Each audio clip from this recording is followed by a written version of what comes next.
skal have samlet en kødhakker. Vi sætter huset på. Jeg skal ind og ramme her, og det kan godt være lidt tricky, så bare smæk til den. Så er der en firkant her, og den skal ind og ramme en firkant herinde i huset. Der må jeg lige lægge den lidt rundt. Sådan der.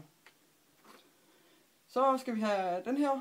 Det er et mellemled, og vi skal have, så skriften er udad, og hakket kommer i hakket.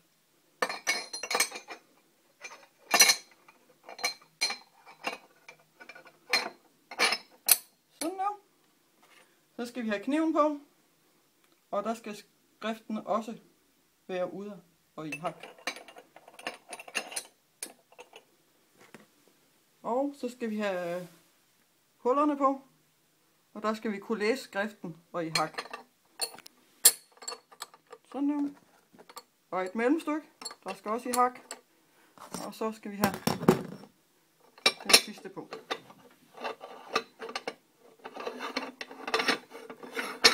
Husk altid at bruge sikkerhedsforanstaltningerne til det her.